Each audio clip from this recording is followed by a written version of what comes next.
final event of the day for the teams here at Bayfront Park in Miami, Florida, as Wodapalooza rolls on. Thanks so much for being with us this evening, everybody. Sean Woodland alongside Tommy Marquez, and it's Jamie Hagia on the competition floor. The Bayside Tipper presented by Victory Grips awaits. Nice little way to close out the day for the teams.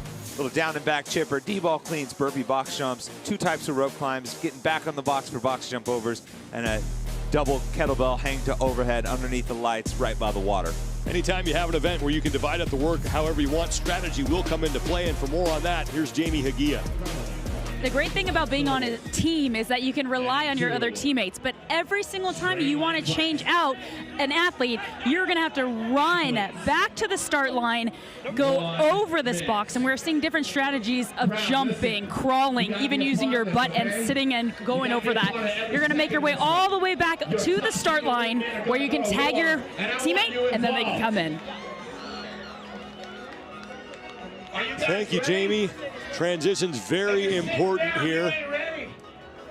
Final heat for the men. 2.5 men and 2.5 men. I believe that's 5 men, Sean. May have to double check my math there, but I don't know who let this go.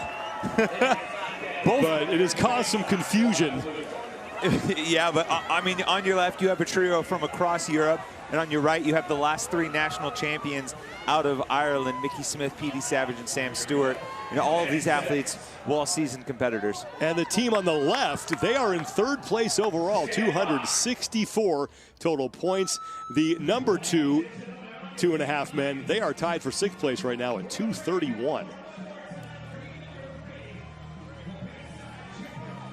Couple of keys to the event here as we see a lot of athletes employ in the earlier heats. For the double kettlebell, shoulder to overhead, using more of a kettlebell swing, doing that one fluid motion up overhead without having to deposit the shoulders for a clean and jerk. So much faster, so much more efficient.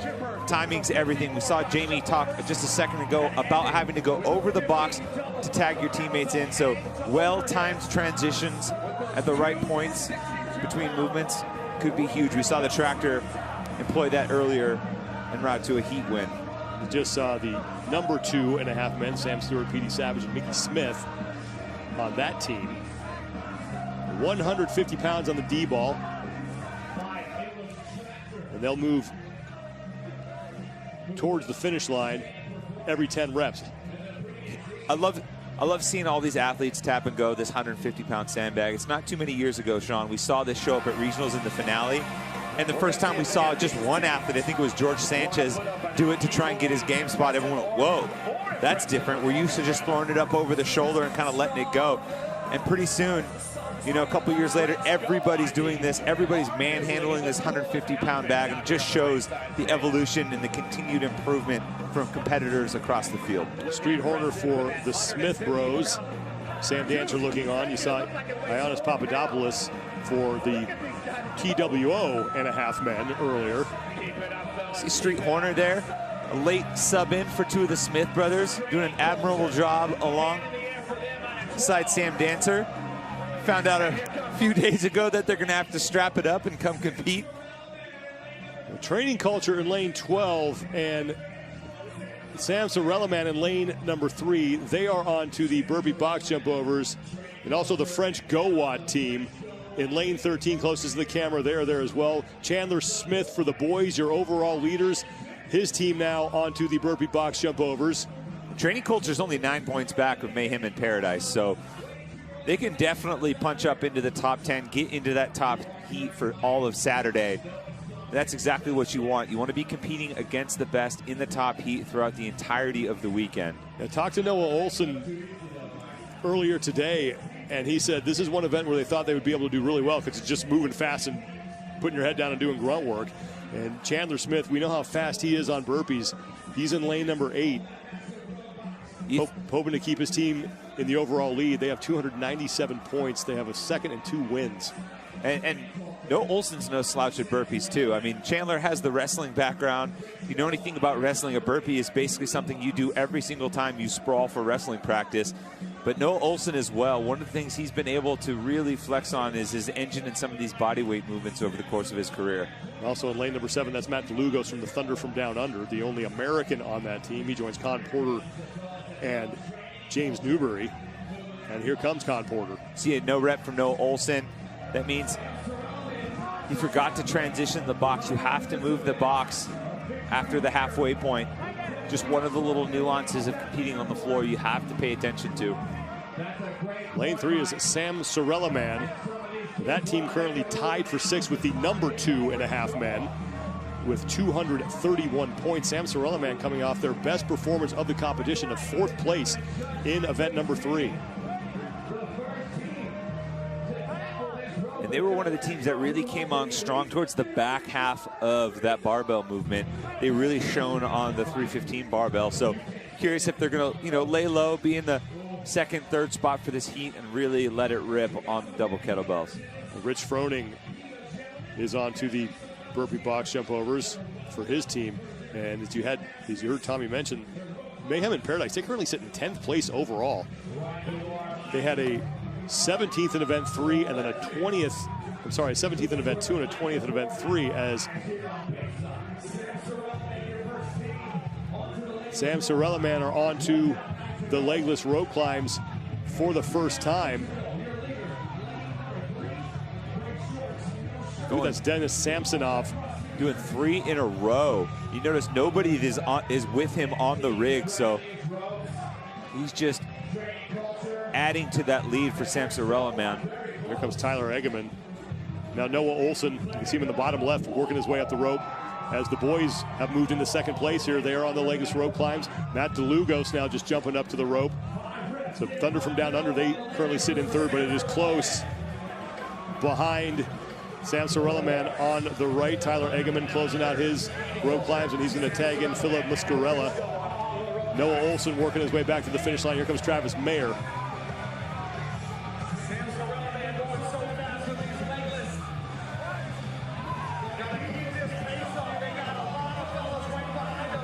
Ten legless rope climbs after this is 10 regular rope climbs, then back down the floor. And Sam Sorelaman's about to finish up. They just went 3-3-4 for their 10 legless rope climbs. No problem with that high-skilled gymnastics movement. Dennis Samsonov back on the rope. Final legless rope climb for them. Chandler Smith on the left as the boys remain in 2nd place in this heat. The time to beat belongs to the tractor, 12 minutes, 28 seconds. Looks like I may have been mistaken. It looks maybe they went 3-3-3-1, but still putting a good amount of distance between them and the boys. Dennis Samsonov just continues to bounce right back up onto the rope, keeping Sam Sorelaman in the front for now in this heat. Once again, they are tied for 6th place overall with 231 points. They are only 33 points out of a spot inside the top 3, and all the teams that they are chasing are behind them right now. Yeah, they're only 15 points back of Team Hercules. That's definitely doable in one event. Tyler Eggeman on the right side of your screen. On his rope climbs, they have 4 remaining to Sam Sorelaman.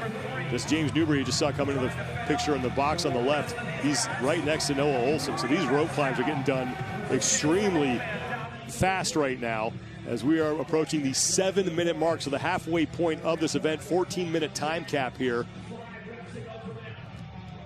Final event that the teams will face here on day number 2. I mean, the halfway point is the 10 legless rope climbs, and at the halfway mark, time-wise, we have a ton of teams already to the traditional rope climbs. And remember, the back half of this event is going to go much faster than the front. You don't have the burpee added to the box jump overs. The double kettlebell overhead is a much faster movement than the sandbag clean. Philip Muscarella, bottom right, he's onto the box jump overs for Sam Sorelaman as they are now opening up a bit of a lead on the boys. And Noah Olsen has just 1 rope climb remaining.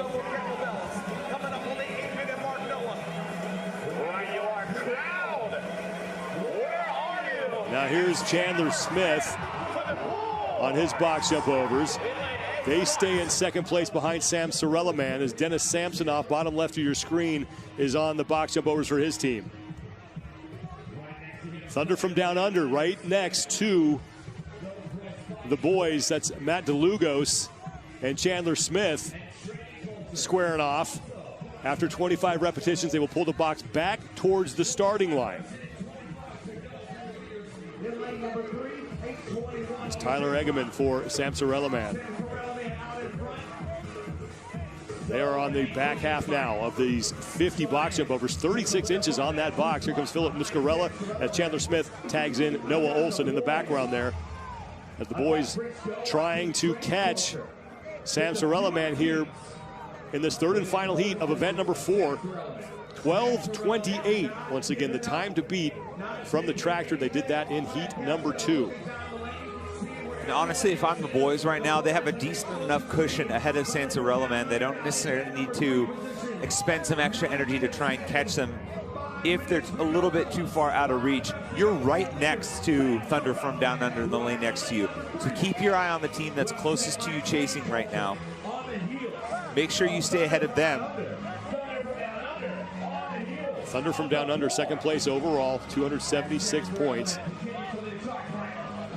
21 points back of the boys for the lead. They are in the background as Tyler Eggeman is on to the kettlebell hang to overhead, 62 pounds each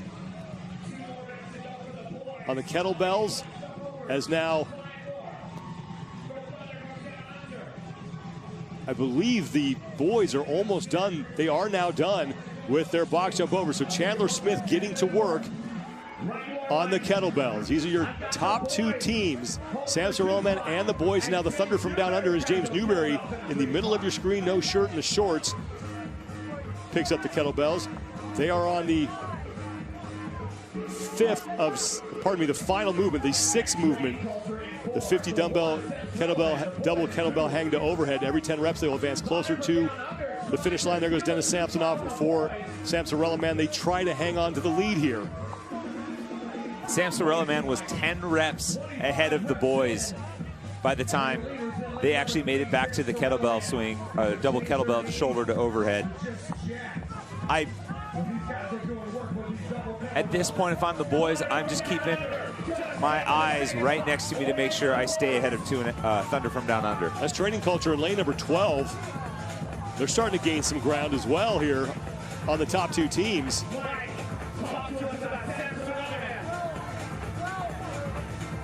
And they may be pushing the boys right now for second place. Oof, you can see Tyler Eggeman switch over to that double kettlebell clean and jerk. We're getting close to the end of this event. Fatigue starts to pile up. You gotta switch your technique. There's Philip Muscarella now continuing to work away at those 50 repetitions. He has 4 to go. Sam Sorelaman looking to pick up an event win. A final rep for Muscarella and Sam Sorelaman, and they are in 11:23 and 100 points. And they will be moving up the overall leaderboard. And now to the battle for second place. Training culture, Thunder from Down Under and the boys, as Chandler Smith is going to hand off to Noah Olson. Con Porter, as Matt DeLugos is in his face. Oh, man. 5 to go for the boys. 5 to go for Thunder from Down Under. It's Olson versus Porter for second place in the event. Olson's going to get there. Con Porter will finish in 3rd. What a race between those two. The training culture, I believe, came across as well. They are in. That will be big for them. That finish, Sean. Training culture 11th placed overall with 186 points, are only 11 back of this team, Mayhem in Paradise, as Luke Parker now has 5 reps remaining.